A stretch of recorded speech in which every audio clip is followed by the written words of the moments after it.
Buenas tardes, bienvenidos a una nueva edición de su programa Entre Frases y Entre Dichos, con la actualidad de lo que está sucediendo tanto en el Estado como en el país y en el mundo. Pues las campañas continúan adelante, con más pena que gloria. Un punto bueno para AMLO, que logró superar a Enrique Peña Nieto en la ciudad de Monterrey. Incluso periódicos priistas de Tamaulipas han destacado ese hecho. Pues ahí vamos, esperemos que las cosas avancen. Todavía queda un trecho. Como dice un editorialista en Tamaulipas, Andrés Manuel está hecho para esos retos, y pues con el desfondamiento de nuestra queridísima Chepina, parece que las cosas van viento en popa. Esperemos que así sea. Pues vamos a nuestra actualidad, a lo que ha sucedido en estos últimos días aquí en el país. Algo que probablemente para muchos pasó de noche debido a las cuestiones electorales, pero que para quienes vivieron la época difícil de los años 60 y 70 fue bastante significativo. Fue el asesinato hace una semana del general Acosta Chaparro. Esta persona, para quienes no lo conozcan o para quienes se estén preguntando quién es, en 2002 fue juzgado supuestamente por sus nexos con el narcotráfico por parte del gobierno de Vicente Fox, pero más que nada se trató de una maniobra del gobierno foxista para tratar de mostrar que estaba comprometido con la sociedad y tratar de que supuestamente arreglar tratar de juzgar a quienes habían cometido la guerra sucia en los años 60 y 70. Se formó un jurado, se hizo más publicidad que hechos concretos, y la Fiscalía para los Crímenes del Pasado finalmente quedó en eso, en el pasado. Arturo Acosta Chaparro fue quien durante los años 60 y 70 principalmente estuvo a cargo de los famosos aviones, de los famosos vuelos de la muerte, que se dedicaron a tirar sospechosos de la guerrilla, activistas políticos de izquierda, al mar y a los volcanes después de drogarlos. Esta historia que durante muchos años se cayó, esta historia que durante muchos años se silenció y que se dijo que no era cierto, que no era verdad, comenzó a hacer una terrible realidad a partir de los años finales de los 90 y principios de los 2000, cuando se comenzó a destapar esta cloaca, cuando se pretendió llevar a estos, en una burda imitación de lo que sucedió en Argentina, en Uruguay y en otros países, se pretendió llevar a los culpables de estas matanzas a los juzgados, lo cual se armó de muy mala manera. Se armó tan burdamente que al final muchos lo consideraron un show mediático, un compromiso, uno más de los compromisos que hizo Vicente Fox, pero que finalmente hasta el mismo fiscal terminó renunciando cuando se vio que no había resultados, que todo se había manipulado, que todo se había manejado de una manera tan tonta, tan estúpida, que no fue posible armar un verdadero expediente que pudiera por lo menos ya llevar a alguien ante la justicia y consignarlo. Así sucedió con Acosta Chaparro, así sucedió con Echeverría, así sucedió con Azararo y así sucedió con otros muchos que únicamente fueron citados, pero que jamás pisaron jamás pisaron una cárcel.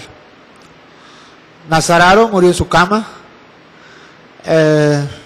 Acosta y otro general fueron consignados, pero más que nada por la cuestión supuestamente del narcotráfico, y finalmente, aunque uno de ellos murió en la cárcel, Acosta Chaparro finalmente fue absuelto en el año 2007, e incluso se le fue realizado un homenaje como por su trayectoria dentro del ejército mexicano.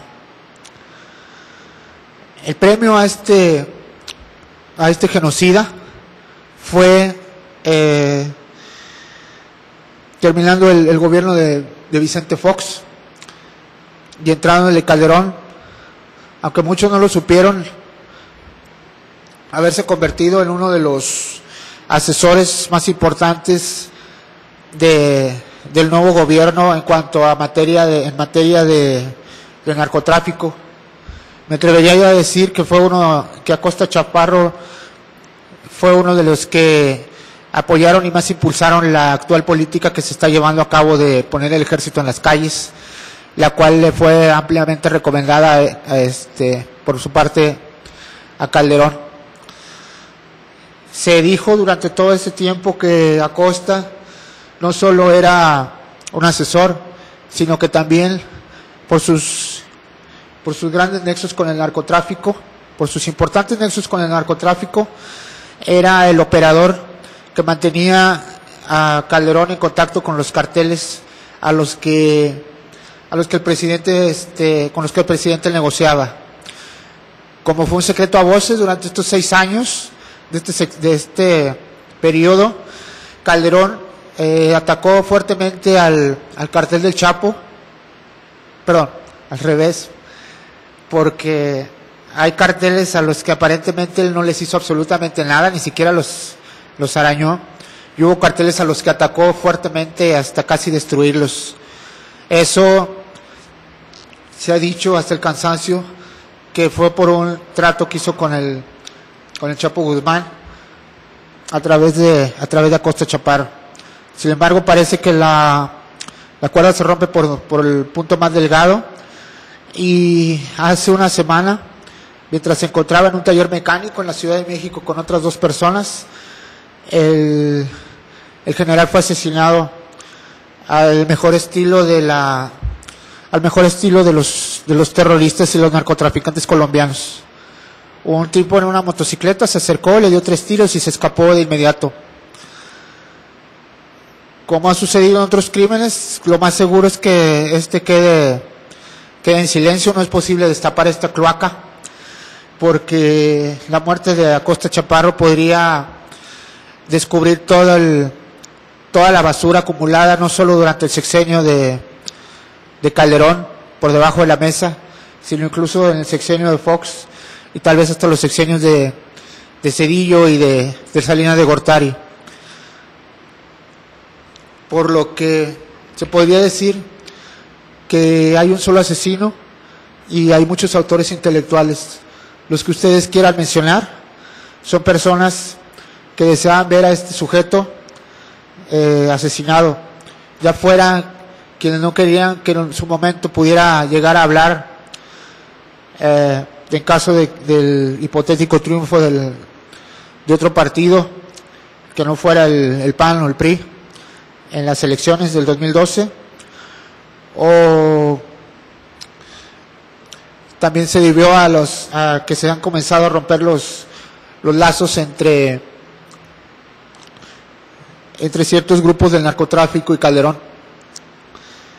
Y este fue un mensaje para el actual presidente y posiblemente para el que vaya a venir. Acosta Chaparro se va en silencio, sin jamás haber aceptado los crímenes que cometió en Guerrero en los años 70, al frente de la Policía Federal Militar, en conjunto con otras policías, las estatales, las federales, las ministeriales. Se va sin haber aclarado cuál fue su papel, se va sin aclarar qué pasó realmente en esos años, en la costa chica de Guerrero, no solo en Guerrero, sino en las zonas circundantes, ya que también se hizo cargo de acabar con los movimientos en la Ciudad de México, en el estado de Morelos, en la zona metropolitana del Distrito Federal y en otras partes, principalmente del centro del país. Quienes lo mataron sabían que con él matan a una persona que en su momento podía haber hablado o podía haber utilizado todo esto que sabía como un chantaje en contra de quienes pudieran entrar en el próximo sexenio. Acosta cargaba un fardo muy grande, que era todo lo que sucedió en toda esa época, y era uno de los últimos testigos fehacientes y claros de lo que, como dije antes, sucedió entre 1960 y 1980 en el sur del país.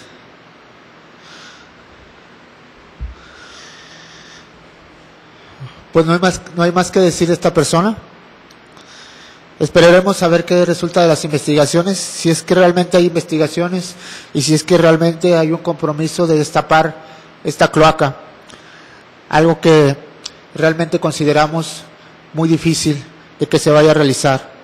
E incluso podemos adelantar que así como lo asesinaron a él, probablemente en estos próximos meses vayan a caer otros más, preparándole el camino para que el próximo sexenio de quien están pensando que quiere ser presidente entre sin ningún problema y sin testigos molestos que en un momento dado pudieran causarles presión. Así es que no esperamos que esta muerte sea la última de estos testigos incómodos de una historia que muchos quisieran olvidar, pero que actualmente hay muchas personas que siguen recordando todo lo que sucedió en esos años oscuros, incluso hasta los años 80.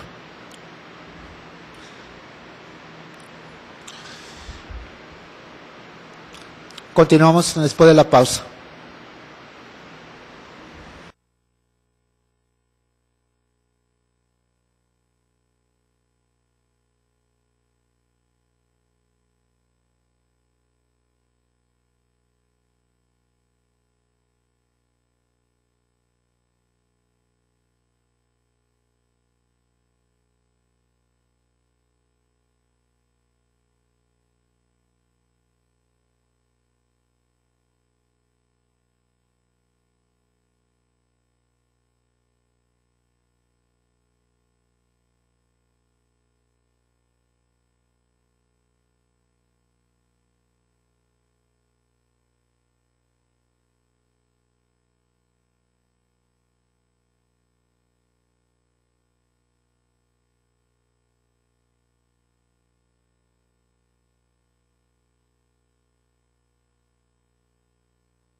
Europa en estos momentos es un soberano desmadre.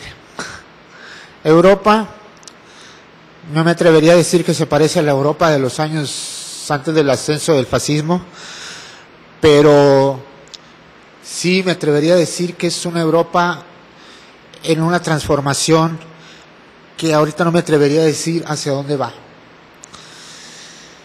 El reciente triunfo de Mariano Rajoy en España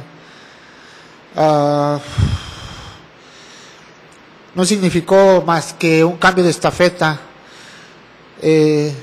obligado por las circunstancias de una Europa, o más bien de quienes tratan de salvar una Europa que se está hundiendo a través de medidas económicas impopulares. Rajoy está ahorita enfrentando la crisis que le heredó no solo Zapatero, sino toda una Europa que se encuentra al borde de la quiebra. Cuando hablamos de Grecia, de Irlanda, de España, de Portugal. También debemos hablar del resto de Europa, que en estos momentos se encuentra ante una terrible disyuntiva, porque parece que el avance de la izquierda o el avance de la derecha no significa la salvación, sino más bien correr como gallina descabezada de un lado para otro, tratando de encontrar una respuesta que no se encuentra por ningún lado.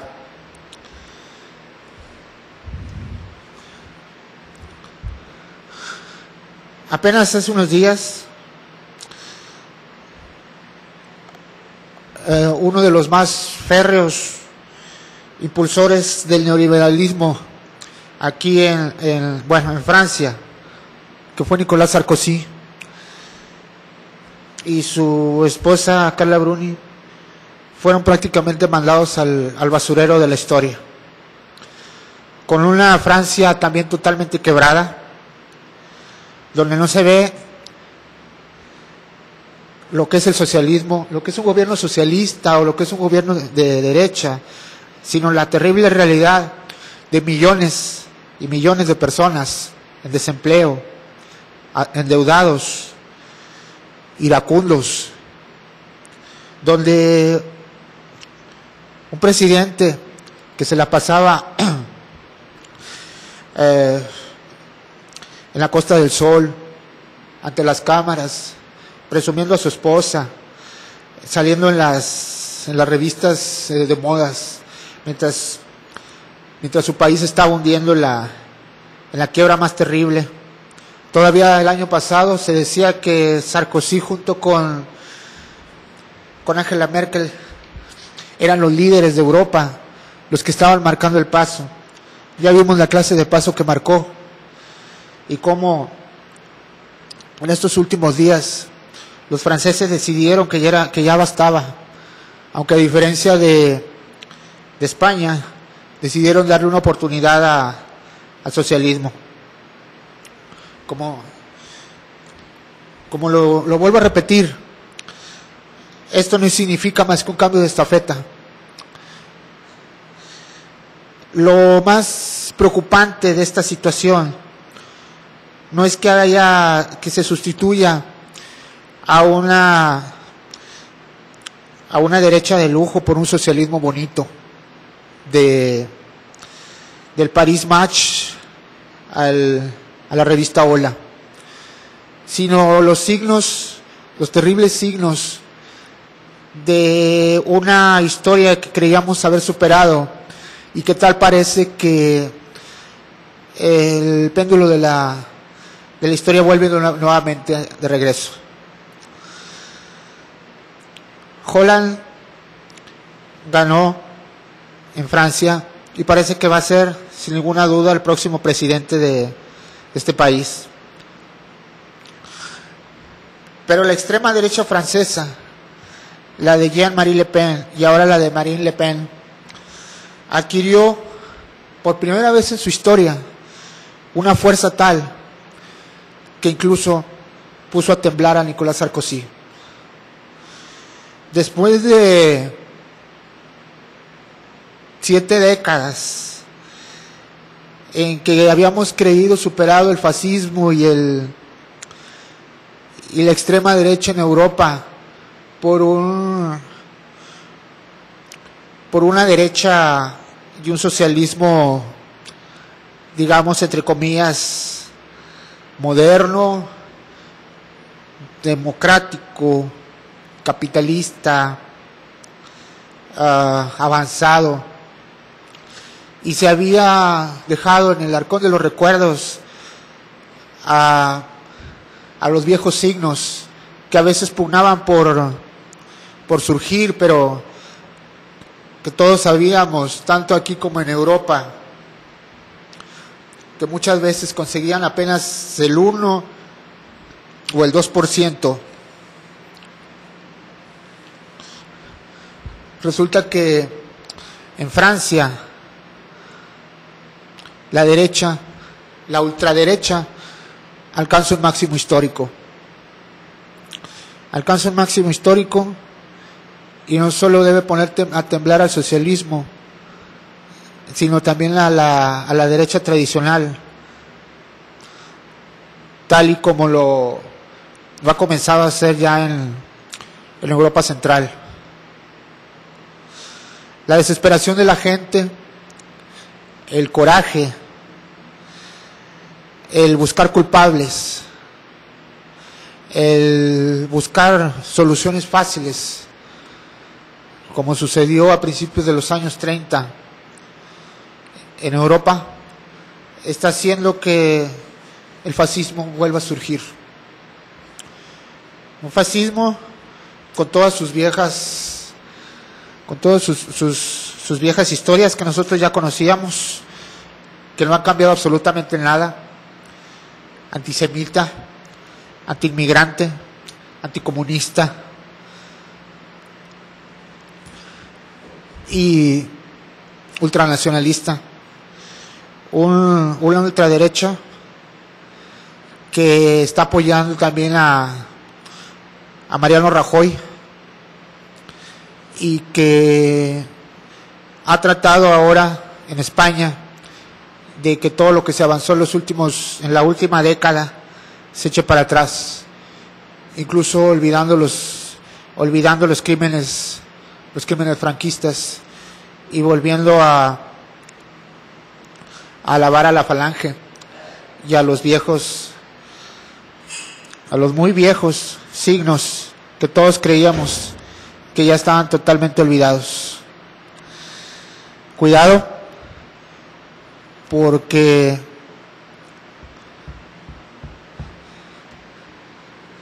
quien olvida y quien no tiene memoria está condenado a repetir la misma historia. Y lo estamos viendo ahora cuando esos líderes, pseudolíderes, están aprovechándose, tal como lo hicieron entonces, de la desesperación y la frustración de millones de personas. Al tiempo veremos qué es lo que sucede. En mayo hay una segunda vuelta en Francia y ya se rumora que Sarkozy parece que rechazó la unión con la ultraderecha. El problema es que la ultraderecha ya no lo necesita él. Ya nadie necesita a Sarkozy. Y probablemente, si siguen las cosas así, dentro de poco ya nadie necesite el socialismo en Europa.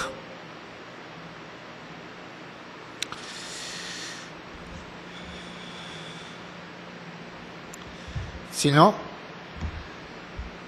vean el ejemplo de Grecia, de Rusia, de Ucrania y de otros países más. Vamos a hacer una pequeña pausa y en un momento regresamos.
We're caught in a trap.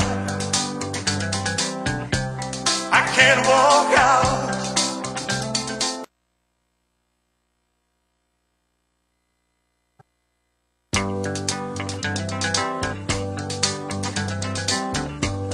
We're caught in a... Bueno, regresamos. Vamos a pasar a cosas un poquito más agradables. Ya ven que el mundo está todo por sin ningún lado y ya no sabemos ni qué onda. A lo mejor me van a sacar la edad con esto, pero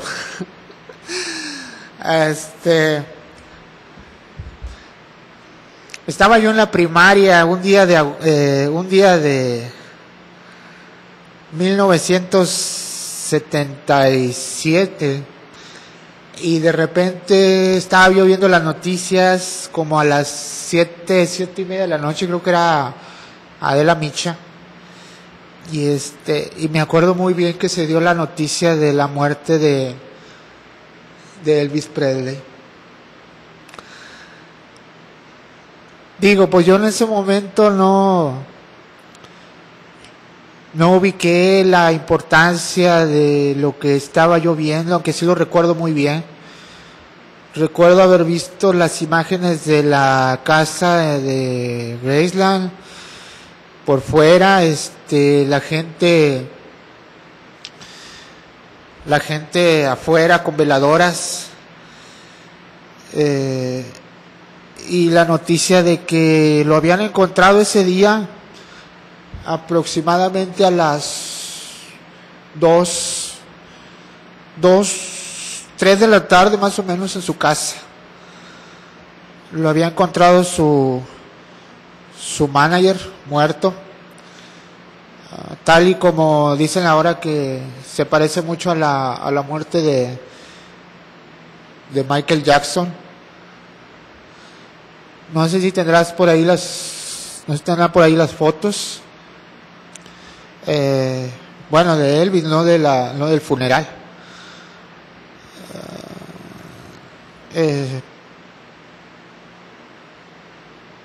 Yo creo que en esos momentos mucha gente tampoco valoró lo que significaba la muerte de esta persona.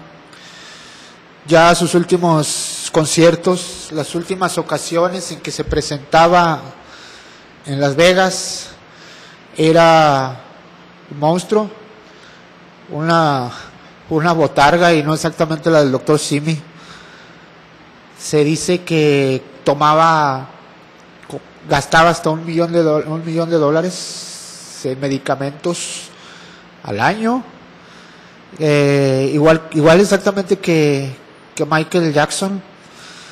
Se tomaba todo lo que encontraba, ya no podía dormir, estaba abotagado, estaba cansado.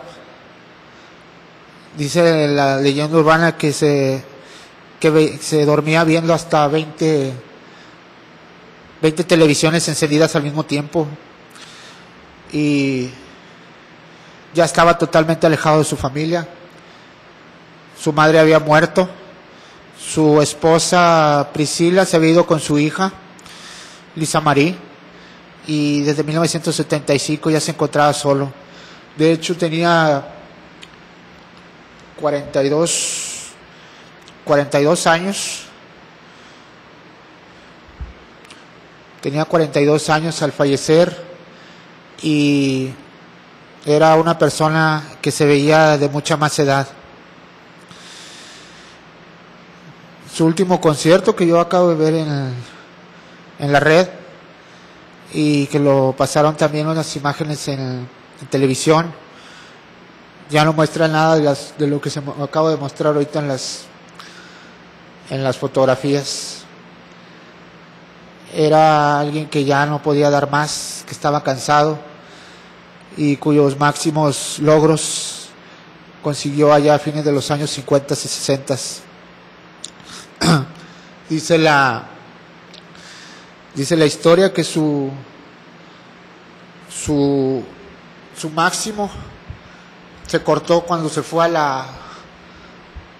su máxima popularidad se cortó cuando se fue a la a hacer el servicio militar en Alemania, y cuando regresó cayó en las manos de Tom Parker.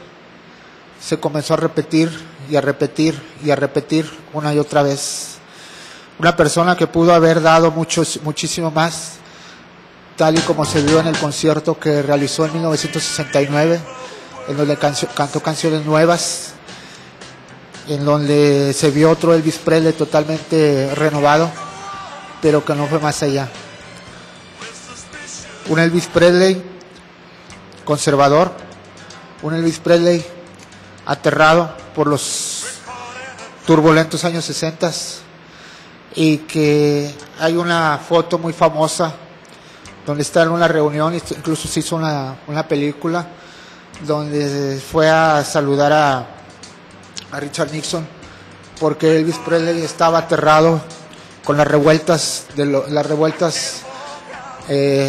afroamericanas, con el uso de las drogas, con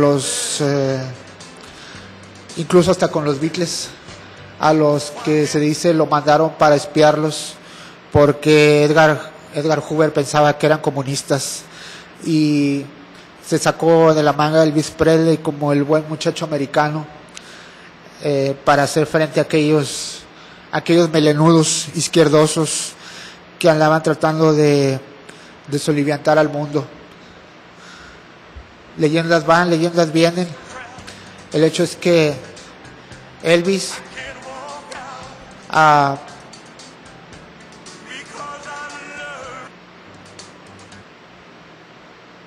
casi 40 años de su muerte, casi 4 décadas de su muerte, sigue vendiendo discos, sigue tan vivo como siempre.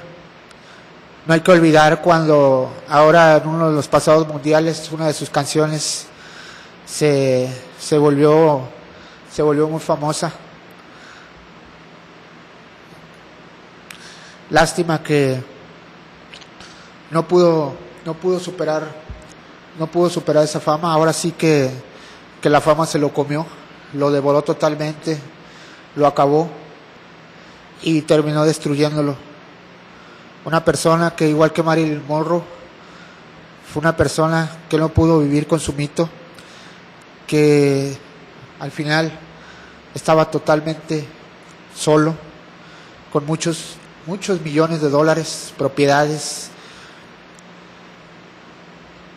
pero con una soledad terrible que no pudo superar y que al final lo acabó.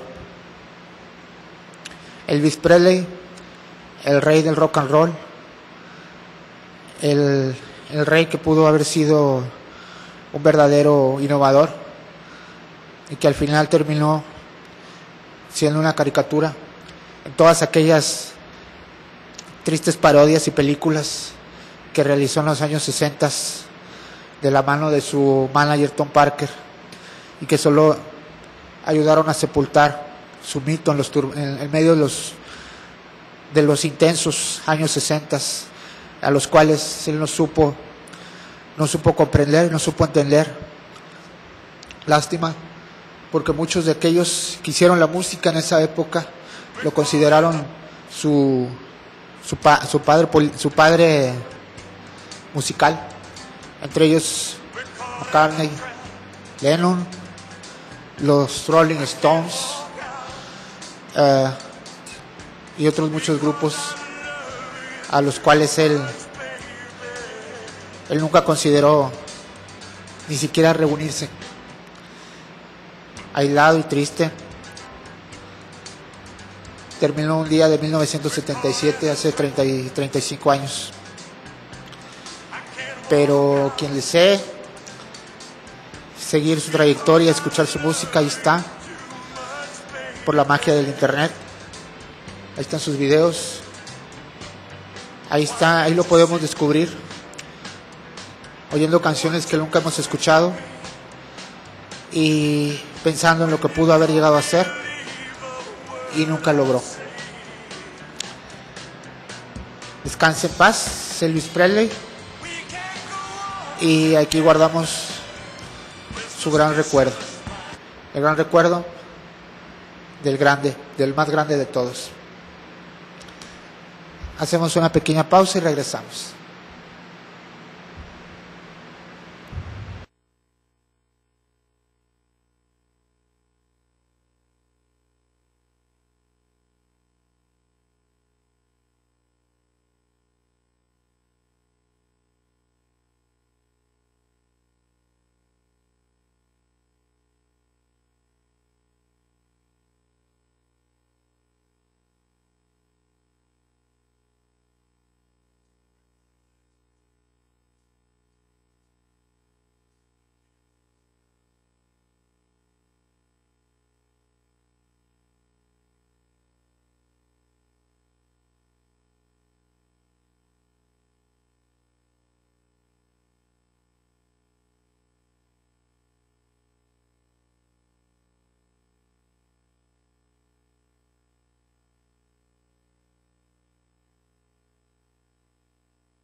We're caught in a trap. I can't walk out because I love you much, baby.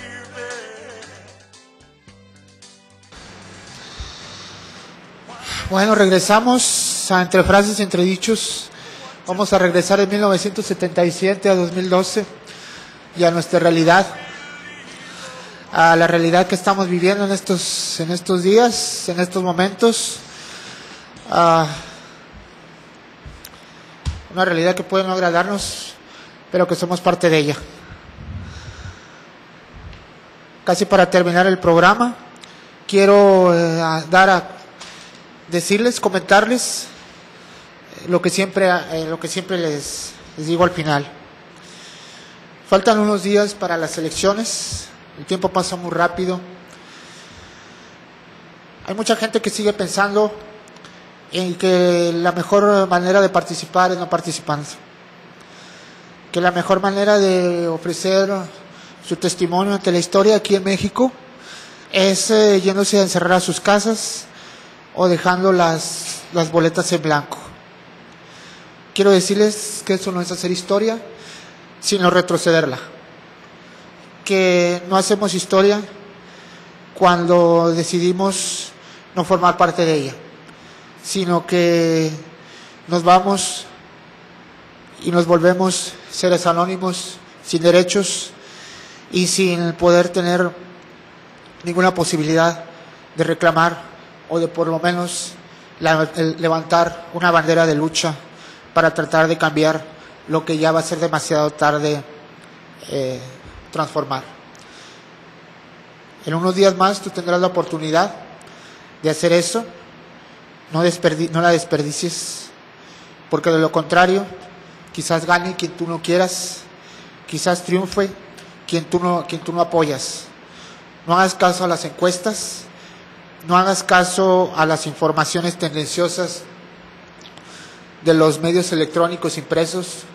Toma tú tu decisión, analiza bien lo que vas a hacer y preséntate ese día en la casilla seguro de que vas a votar por quien tú consideras que es quien realmente va a cambiar las cosas en este país y no las va a hacer retroceder o las va a mantener como están hasta ahora. Este es mi testimonio y lo voy a estar dando a conocer cada que me presente ante ti, ante esta cámara, porque yo ya he tomado mi decisión y yo sé que tú, en tu conciencia, vas a tomar la mejor, la que consideres más importante para ti. No votes en blanco, no dejes de votar, no te quedes encerrado en tu casa, porque de lo contrario podrías quedarte encerrado toda la vida sin poder hacer nada. Soy Glenda Prado Cabrera. Este fue el programa de Entre Frases y Entre Dichos de esta semana. Los espero en 7 días por este mismo canal. Un beso, un fuerte abrazo desde Saltillo, Coahuila, México. Hasta luego.